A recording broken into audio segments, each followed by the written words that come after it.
All right, we are back with another Pick'em video. It is Wednesday, April 16th in the NBA. We have two more play-in games today, Bulls and Heat, and then we got the Mavs and the Kings. This is win or go home. So these are the 9-10 seeds in each conference. That means if they lose, they are done for the season. So just like we saw yesterday, we're going to see a lot of big minutes from a lot of big-time players. So the stars in each team, you could see 40-plus minutes from some of these guys, especially if it's going to stay close. In the same breath as that, we might see some younger, more inexperienced players lose some minutes to some veteran-type players, even in the, if they're both role players. Some guys like George Niang played a little bit more than Zachary Richichet, or, more towards each other's minutes rather than Zachary Richichet playing much more than a George Niang, because Niang's a playoff-type player. So that's what we're going to get into to start the video. We're going to go through the first matchup, which is the Heat and the Bulls, see any sort of injury news, and then break down the projected minutes. Then we're going to talk about each of the players for each team, see if I'm kind of leaning one way or the other, think anyone's due for a big game, due for maybe some loss of minutes or things like that. And then, of course, at the end of this video, I'm going to recap the actual plays that we're going to. We're going to talk about a ton of different types of plays throughout the video, so I might be talking about Matas Buzelis for the Bulls and say, hey, I like this, I like this, I like this, I like this. But at the end, I don't actually go to it in terms of the official video picks. That doesn't mean I'm not going to it overall. So just stay tuned for the video. Try to absorb as much information as I'm throwing out there. I'm going to try to talk to you like I'm literally talking to my friend. I think that's the best way I think about these games and actually make my best reads. So that's what we're going to go through today. Yesterday was like a 35-minute video. Going to try to make it a little bit shorter than that. But again, I'm going to try to give you guys as much information as possible. And then, of course, we're going to do the same thing for the next game. So that's what we got going on in this one. We'll start with the injury news and the minutes projections. Then we'll hop into Props Madness, check out some actual lines, see where we're leaning in each side. And then we'll, of course, finish it up with the recap. So if that sounds cool, definitely go and leave the video a like, comment something down below, and then subscribe if you are new. We're going to be ripping out the daily videos for the playoffs. And I know a lot of people don't spitting everywhere. I know a lot of people don't love regular season basketball. They think people aren't trying and all these different things. I love basketball all year round, but here's the playoffs. It's a lot of fun to watch these games, and that makes betting on it just, even that much more fun. So let's hop into it. I'll stop blabbering and actually start talking about some plays. But first, the minutes projections and the injury news. But first, I forgot to mention, we're going to do the recap of yesterday's video. We'll go over this very quickly. We had Paolo over 29.5 points. He didn't get there, did a lot of everything else, ended up being a blowout. Honestly, didn't get a lot of volume, wasn't shooting very well to start, but he was chipping in with some rebounds, chipping in with some assists for sure. Had a good game overall. Magic handled business easily, and there was a lot of guys from the bench that I did not expect. I did really like Cole Anthony's lines, but I didn't end up going to him because I got scared from his minutes and what is projected at, but ended up, being very, very efficient. I don't know why Corey Joseph is starting for this team, but at the same time, we could see a lot more Cole Anthony. Karis LeVert over 16.5 points and rebounds. I thought he was going to get there, just didn't knock down shots. A lot of Hawks players did not knock down shots. They got crushed in the end. He lost like 5 minutes of playing time just because it didn't matter. Trae Young got ejected. That didn't help near the end of the game. But I think he potentially could have got there in a potential closer game. I don't hate the read. But for the winners, Zachary Richichet under 11.5 points. Loved that read altogether. Santi Aldama over 16.5 points and rebounds. Great read there as well. Steph Curry over 10.5 rebounds and assists. Easy casher there. And those are the 5 official video picks, 3 and 2 in the day. The other bets we mentioned, though, because we talked about a million different plays like we're going to do today. Trae Young over his points, crushed that. Jimmy Butler over his points, crushed that. Vince Williams under everything. He had like 1 assist maybe in the entire game. I think he played like 3 minutes. And then I did attack Zach Edey's under 8.5 points. But at the same time, I did not like that read just because I was pretty much just fading his minutes at that point. And he ended up playing a ton of time, even though Jimmy Butler just kept driving right into him and making him look like he was like 5'5" rather than 7'5", or however tall he is. But pretty good reads overall. Excited about that. And we're going to try to do that in the same thing for today. So let's hop into the actual games for today and start breaking down the injuries and all the minutes and things like that. All right, so jumping on over to RotoWire, let's actually look at who's playing and the projected minutes. We'll start with the Miami Heat and the Chicago Bulls. Then we'll go to the Mavericks and the Kings later. So we'll start with the Chicago side of things. They are home, and their starters are projected to play a ton of minutes. So Kobe White, Josh Giddey, he is probable. He should be ready to go. I almost guarantee he plays. Vucevic, Herter, Buzelis, all these guys are projected for 33-plus minutes. They're very top-heavy in terms of the lineup. Now, Patrick Williams can play some ball. Dalen Terry could come in here and hit some shots. But at the same time, I think this is one of the good plays in terms of looking at some guys' potential unders here. So there's no, who's Mo Gay or something that typically doesn't play a lot. Now, Mo Gay had a great game in the game yesterday. But Corey Joseph is a better example.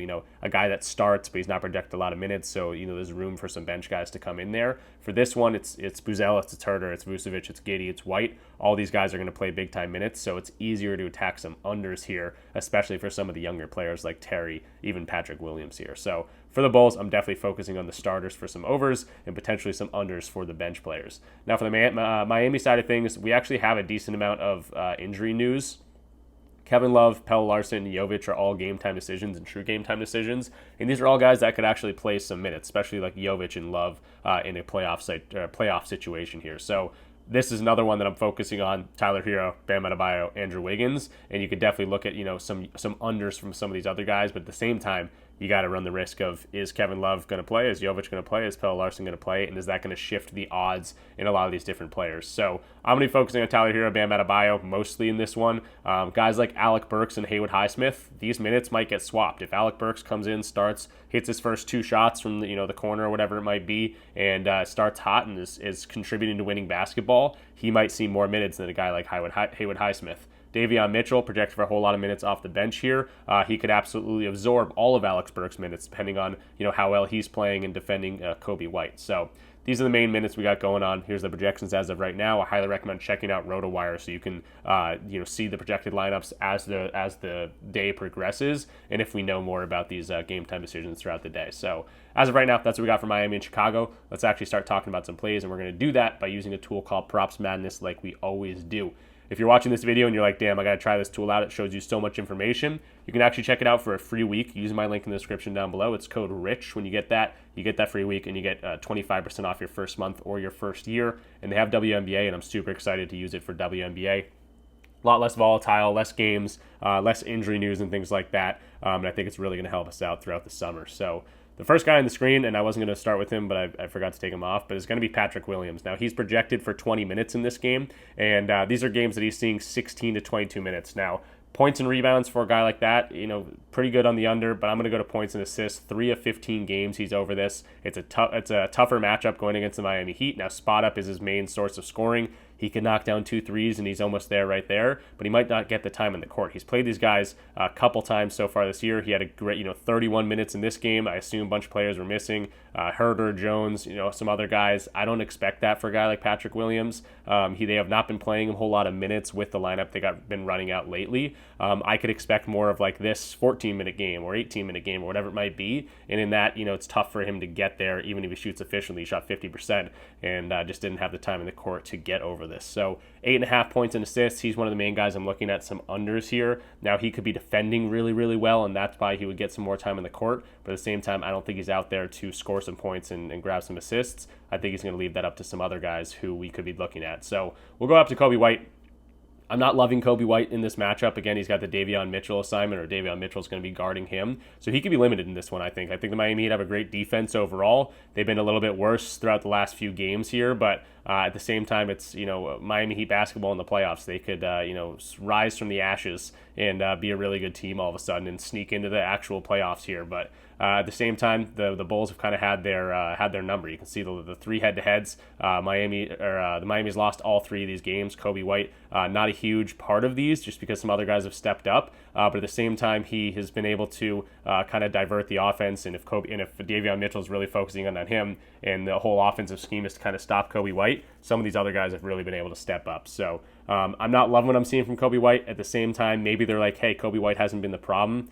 We've lost all 3 games so far, and Coby White's been pretty limited. Maybe we let him do his thing and really focus on some other guys. That's kind of why I'm staying away from Coby White. He's been really good. The scheme might change on the Heat side of things, but as of right now, I'm not loving the over or the under, and I'm not really liking anything on any of his lines. His rebounds, his assists, his threes. I'm just going to stay away from Coby, to be totally honest. So that brings us to Josh Giddey, who's going to be probably the main facilitator in this game, main ball handler, and he's absolutely crushed these guys in all 3 of these games. Now, I'm starting on the rebounds. I'm giving something away. But head-to-head, he scored 24 points, and this is before he went God tier and started playing a million minutes. This is only in 30 minutes. He scored 24 points. He scored 26 points, and he scored 28 points. If the pattern continues, he should score 30 points tonight. But I don't think that's going to be the story. I am actually very inclined to go to his points, to be totally honest, but at the same time, my better judgment saying these guys lost all 3 of these games. The Miami Heat lost all 3 of these games. The Bulls handled all 3 of these games. Josh Giddey had awesome games in all of them. He scored really well. He assisted really well. He rebounded really well. He had a triple-double in two of the 3 games. So I think they're going to focus in on Josh Giddey. I think, we're going to see Alec Burks. We're going to see Andrew Wiggins. We're going to see a whole lot of different coverages on Josh Giddey, and it might limit him in terms of his scoring. Kobe White wasn't able to score very well, but at the same time, the Bulls are winning games.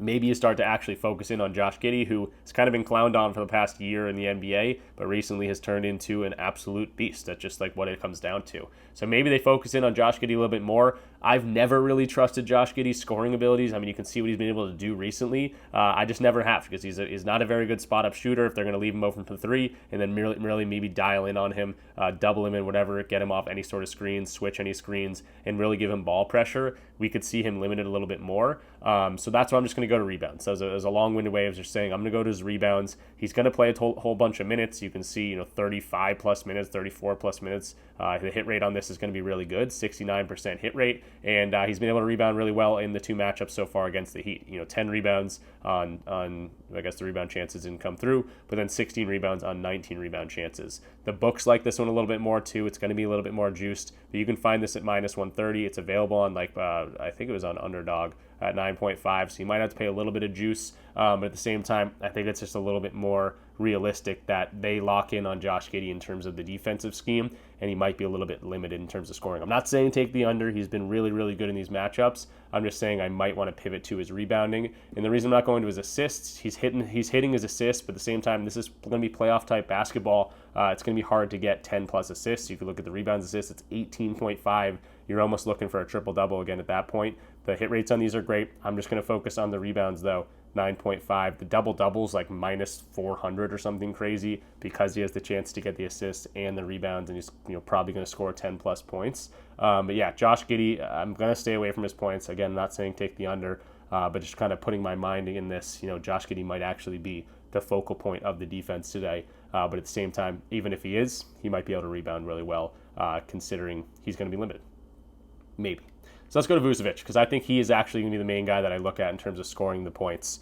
He's going to get a whole lot of time. His minutes have been bouncing around since this, but now they're in the play-in situation. They could be a playoff team. They love mediocrity, and the Bulls would love to sneak into the playoffs. But 34-plus minutes, I guess I'll be conservative here and go to 32-plus minutes. He's over his points line in 72.4% of them. I'm actually going to go to his PRA because it's a much better hit rate. I think he can assist the ball well. I really think he can rebound the ball well. Whenever he's on the court for this much time, he can rebound the ball well. And he's done well against this team in both instances so far this year. Now, this game, he only played 33 minutes.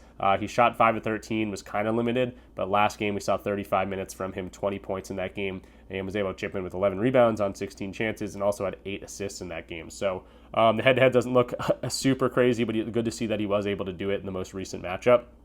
This is what I like to see, 30.5 PRA.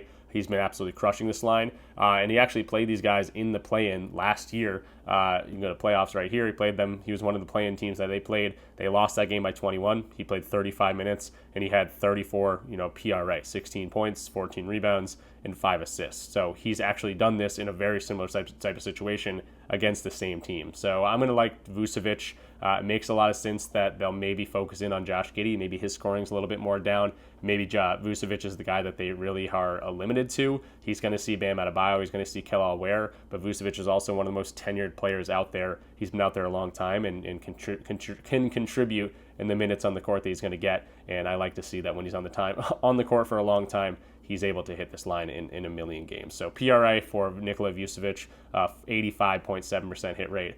I think that's the main thing I'm going to look at. You can see similar types of players, Vucevic, Bona, Lopez, Edey, Queta, Cornet. All these centers are going over their lines more recently, and I think that's what we may see today. So Vucevic is going to be my main guy to attack some overs for the Bulls. The next thing I want to focus on is going to be Matas Buzelis. It's going to be a quick one here, but 11.5 points. I like the over potential here. Now, they might favor Patrick Williams' defense a little bit, but Buzelis has been getting big minutes in a lot of these games that matter, 32, 34, 27, 24, sure, but 34, 29, 31. He's projected for a lot of minutes in this game, too. You can go right back to RotoWire see the projections here. As of right now, projected for 33 plus minutes, or not plus minutes, 33 minutes. So I'm just going to be very conservative, go to 28 plus minutes. He's over this in 15 to 17 games. You take away Zach LaVine, it's going to be probably the same thing. Yeah, 14 to 16 games. And then you see the 2 games he misses. It's 3 of 5 shooting and then 4 of 8 shooting. And I looked at the field goals attempted for him. His line right now is sitting at 9.5. So they're projected around 9.5, 10, or 9 or 10 shots as of right now. And if we're going to see 9 or 10 shots from Buzelis in this much time, obviously it's going to be a pretty good recipe for a good hit rate. Now his spot up shooting is the main source of scoring.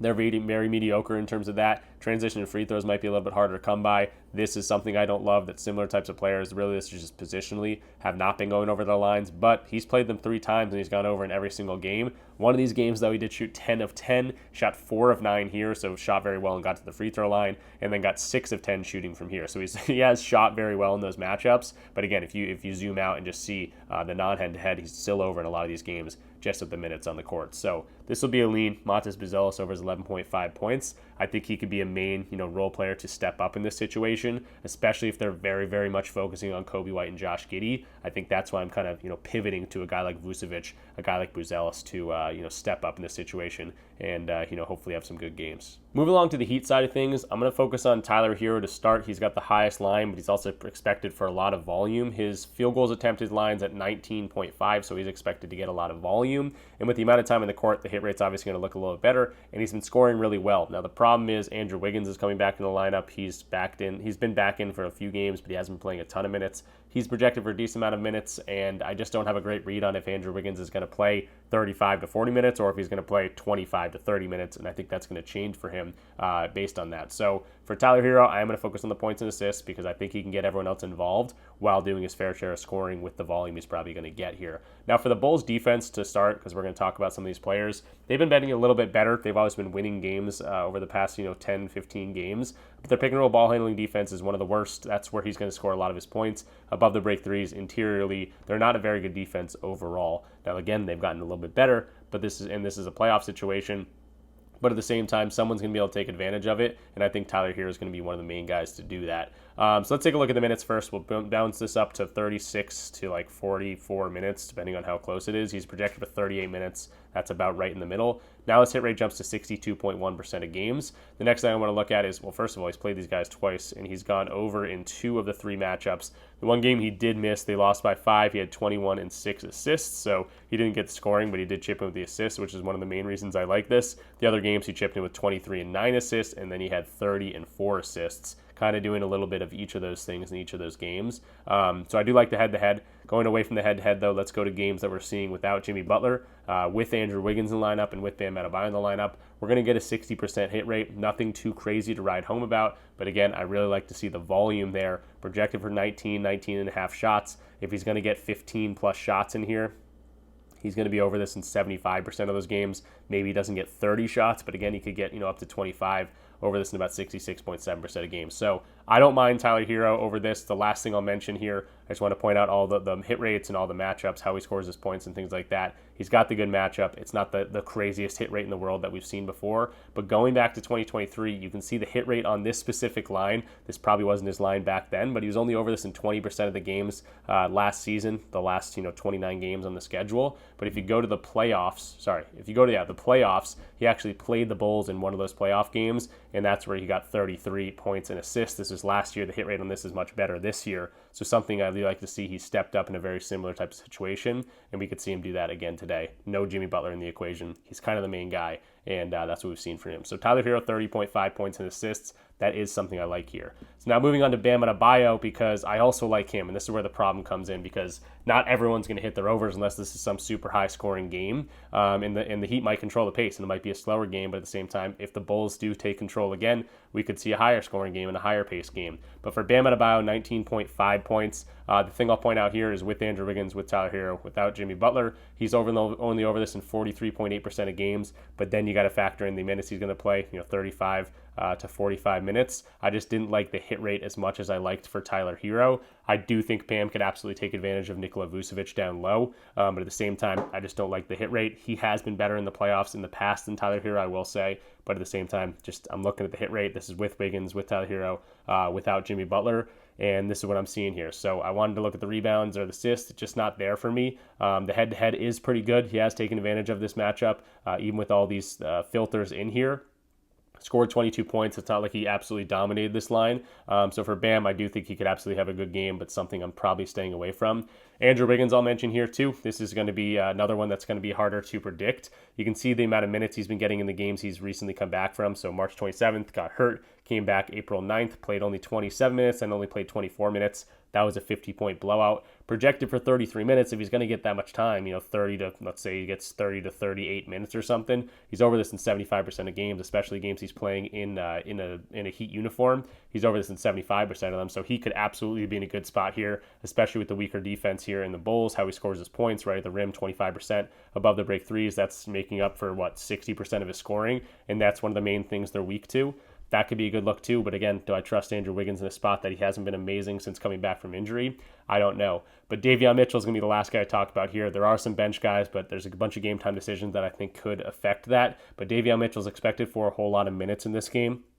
You can see his points right here. I do like his rebounding and assisting potential in this matchup as well. You can see very similar types of players are rebounding and assisting over their lines a decent amount. And he's played these guys, two games where he actually played minutes. These other two games, only 23 and 16 minutes. And he was able to go over in terms of his rebounds, assists in both those games. Scoring, he was able to have a very good game one game and an off game in the other game. But he's going to get the minutes. That's one of the main thing we're going to look at. Projected for 34 minutes. If he's going to get 30 to 39 minutes, maybe they really like the defense that he's throwing on Kobe White or whatever. He's over this in 69% of games. Seeing games he's playing with Andrew Wiggins, you can see he's over this in actually 9 of 11 games, so been scoring really well. He's kind of like a Cole Anthony guy that I was looking at yesterday.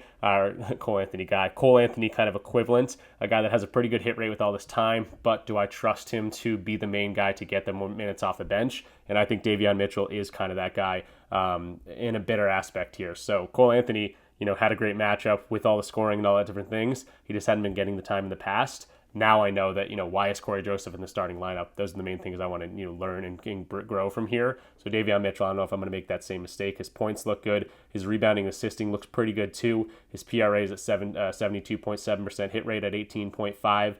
You could look at Davion Mitchell in plenty of different ways, but just want to point out he is another good look here. Now for some unders, I don't know if I can get to anyone's unders. I don't know if they're going to love Alex Burks' defense against a guy like Josh Giddey, maybe a taller wing, 6'6", a little bit smaller than Giddey, but also a guy that can throw at him. Haywood Highsmith, I'm not going to, he's going to get kind of a 50-50 line here. I'm not expecting him to go too crazy, but again, if he shoots well, he could steal some minutes from some starters.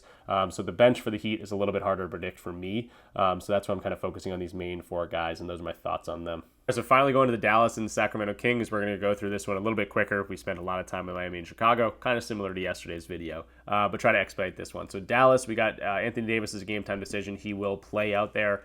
Derek Lively is going to be projected to start here. You can see Spencer Dinwiddie off the bench, 29 projected minutes. I always am interested in his assist potential. Didn't show up for me last time, but could be something I look at today. Max Christie projected for 22 minutes off the bench. I guess I should start with the starters, though. Anthony Davis projected for 34 minutes. Could get more. He's been limited pretty much his entire Mavericks career, but we could see, unleashed version of him if they're actually going to try to get into the playoffs here, and you might want to after trading Luka Doncic. So we could see a lot more minutes from Anthony Davis. PJ Washington, big part of their playoff run last year to the finals. Could see a lot of minutes from him. Then we got Najee Marshall, Klay Thompson, Derek Lively. These guys are going to start losing minutes, so it's a little bit harder to trust a lot of those players. You got to see who has the best matchups and potential to actually play a lot of minutes, because other guys on the bench, if they're playing better, they could steal some of this time. So like a Daniel Gafford and Derek Lively will probably spit minutes, but a guy like Klay Thompson and Max Christie, you could see those minutes start to swap, and maybe Max Christie even gets a little bit more if Klay Thompson's out there stinking up the bed, not playing defense, and not knocking down shots. Same thing kind of goes with like Najee Marshall, but he's been really good. So that's what we got for the Mavericks side of things.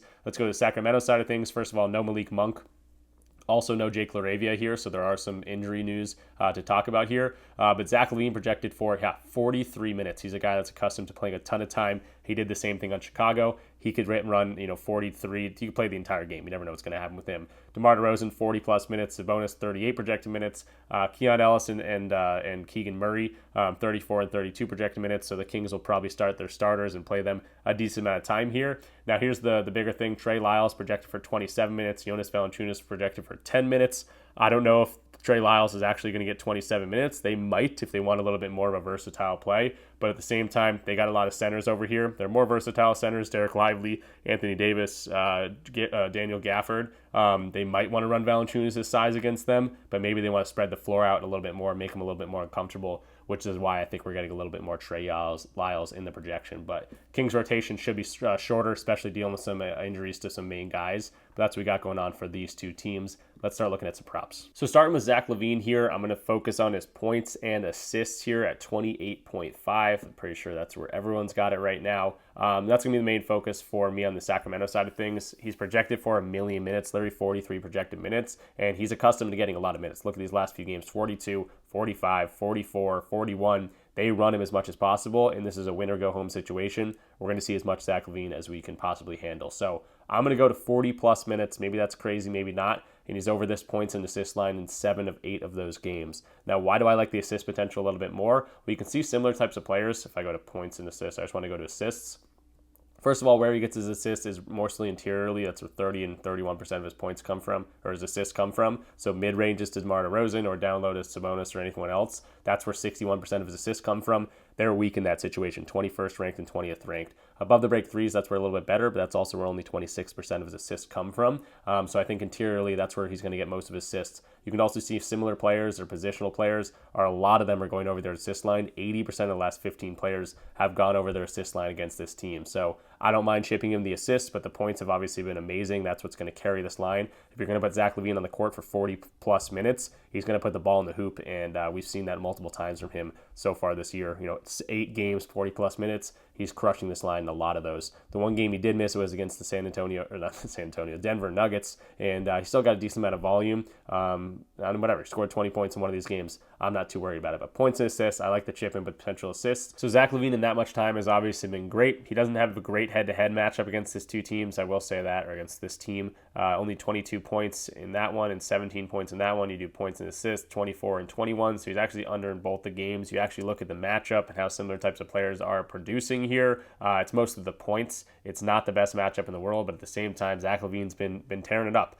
He has a tough matchup, but he's been killing it. He got it against the Cavs. He got it against the Clippers. He's been doing it against tough teams. This 18 points against the Suns, he did very well, very efficiently, 6 of 11 shooting in only 27 minutes. So he's locked in. No Malik Monk. He's going to have the ball in his hands a whole lot, and I think he could score some points today. Moving on to DeMar DeRozan, I'm going to say I'm just going to stay away from him. He's got a pretty weak matchup interiorly, but I will say just pretty much ever since Zach LaVine got to town, he's not been hitting his points line. His assist line is something that intrigues me a little bit, even his rebounds and assist line, especially with no Malik Monk, but something I'm staying away from just for DeMar DeRozan as of right now. Sabonis, you got to look at his rebounds, just the amount of minutes he's going to get in the court. First of all, just show the head-to-head matchup. He's played him twice so far this year, 16 and 15 rebounds. But again, they're just kind of getting all their centers back in the rotation. But if he's going to get, 30, what's he project for 38 minutes, the rebounds line is going to be a better hit rate, obviously. If he's going to get more than that, he's obviously just going to get better and better in terms of the hit rate. So let's say 38 to 44 minutes, 64% hit rate, at least something I was thinking about. Nothing I'm too excited about as of right now. The main guy I am excited about, though, is going to be Trey Lyles at 6.5 points. Again, we kind of thought about it. All these guys that are in the center position for them, AD is not someone that's going to spread the floor all too much, but really Derek Lively and a guy like Daniel Gafford. Trey Lyles is kind of a good matchup here because he can spread the floor. Now, they defend that spot-up shooting pretty well, but they are weaker in the corners, especially this right corner. He doesn't shoot a ton of quarter threes, but it's something I'm thinking about. His 6.5 points line is sounding pretty low to me. And again, he's projected for, 27 minutes in this one, and it makes sense on top of that. 27 projected minutes for Trey Lyles. If he's going to get 20-plus minutes in these games, maybe he doesn't get 40 minutes, but 20 to, let's say, 32 minutes. He's over this in 70% of those games. He's also played these guys twice in that many minutes, 14 and 9 points in those. He had a 3 in this one, had 3 threes in this one. You could mess around with some assists and rebounds. I doubt it's going to be as good. Maybe go to the rebounds, but really the 6.5 points for Trey Lyles, definitely something I'm interested in. So that's the Sacramento side of things. Moving along to the Maverick side of things. We'll start with Anthony Davis here. I'm looking at his rebounds and assists at 15.5. And his assist line, I'll start with that because he's played a few games with like PJ Washington pretty much on the Mavericks. And even in these limited minutes he's been getting, he's over this in 5 of 7 games. You can see how the Kings give up assists. They're very good interiorly, but he can get a lot of pick and rolls or pick and pops or pick and handoffs is what I'm trying to get to. Right at that 3-point line. Similar types of players, very much going over their assist line as well. He's also been rebounding extremely well. Now, again, the hit rate on the rebounds doesn't look great because of the amount of minutes he's been getting, but he's expected for 34 minutes in this one. If he's going to get 32 plus minutes in games, he's over this in 62% of those games. So I like that. We're also seeing head-to-head that he's got a great rebounding matchup in terms of what he's been doing against the Kings. 15, 15, 19, and then 9 back in October. That was a game played 38 minutes. Just didn't get there. But he's also chipped in with some assists in those games as well. So going to the rebounds and assists, he's over this in a decent amount of the games, crushing this line in the Kings matchups. But even just in general, with the 32-plus minutes so far this year, 58% of games he's over this, and he probably only has one game playing with P.J. Washington that much time, and he did get over there against the Lakers. So I like what I'm seeing here, 15.5 points. I don't have to trust him to score some points, but at the same time, I got to look at Spencer Dinwiddie's assists, only at 5.5. I'd probably just have to roll the dice here. You can see, again, the way he assists the ball. Very good interiorly, but again, pretty much everything else is pretty weak, and he could get some dimes to a lot of three-point shooters. So 5.5 assists for Spencer Dinwiddie. He's projected for 29 minutes. Not going to be the best hit rate in the world, but 57% of games, he's over this. And then games with AD in that much time, over in 4 or 5 games, crushing this line in a lot of them. Can you trust Dinwiddie to get a lot of time? Maybe, maybe not, but as of right now, he's projected for 29 minutes, so I do like that spot for him. The next guy I want to talk about is Max Christie here at 6.5 points. This is something I love just because I think he can knock down a 3, maybe even 2 for plus money if you want to look at that. His most main source of scoring is going to be spot-up shooting. They're dead last in that. You can also look at the above-the-break threes. They're weak pretty much everywhere except for interiorly. They're pretty strong interiorly. But he's projected for 22 minutes in this game. It's not like he's projected for 18. He is a young dude, and usually you want to go to the more veteran-type players. But at the same time, he's played this team 6 times this year and has done pretty well against them. They're a very weak spot-up shooting defense. That's one of his main bread and butters here. So a guy like Max Christie, he's had pretty good success against this team. Sure, he's played a lot of minutes in these games. He might not get that much time, but if he's going to get 18 plus minutes, he's over this in 79% of games. Maybe he doesn't get 30 minutes, but still over this in 65% of those games, and including however many straight this is. So you can take away games without Kyrie, you can do with PJ Washington. I don't know how many of these are going to be. Yeah, so with PJ Washington without Kyrie, he's over this in 6 of 7 games in just 18 to 30 minutes. If we're going to drop this down even a little bit more, let's say 18 to 26 minutes, still over in 3 of 4 games. So I do like Max Christie here off the bench to score some points. I don't know whether to go to Derek Lively or Daniel Gafford. They split minutes. Both of these have a kind of a tougher matchup down low as well. But yeah, those are kind of the main guys. Klay Thompson, not projected for a whole lot of time in this one, but at the same time has a pretty good matchup to hit some threes. You can see his 3-point potential and how he's done against this team. He had 5 threes in one game, 25 minutes, and then 26 minutes. Then he played 25 minutes in this one and only went 1 for 3. So it's tough to kind of predict what Klay Thompson's going to do. You could expect maybe Klay to step up in a situation like this, but I'm not really sure. I don't know if I'm fully going to trust it, but at the same time, he does have a very, very good matchup to score some points, and might be something I'll look at later on in the day. All right, so finally going into the recap of what we talked about in this video. We talked about a bunch of different plays. These are the 5 official plays I'm going to go to. Nikola Vucevic over 30.5 PRA. Tyler Hero over 30.5 points and assists. Zach LaVine over 28 points and assists. This is available on PrizePicks right now, so I'm just at 28.0. Trey Lyles over 6.5 points, and Max Christie over 6.5 points. So we got some stars on each team, and we got some role players on each team, kind of a little mixture of two. Hopefully we get a 5-0 sweep would be awesome, but any sort of winning day, like yesterday we had a 3-2, we'll take that any day of the week. So that's what we got for the bets for today. Again, we talked about a ton of different information in this one. Go back and watch the whole video. I pretty much touched on almost every player that's actually playing in these games. That's why the video is so long. But if you enjoyed the video, definitely go ahead and leave the video a like. Comment something down below and subscribe, of course, if you are new. If you want to check out all my bets in a really cool community that we've grown over on Discord, check out the links in the description down below. There's plenty of different ways to get in for free, signing up using my code to Sleeper. Underdog has a free square for Tyler Hero today. Sleeper usually does Wildcard Wednesdays and discounts. If you're a new user, use my code when signing up.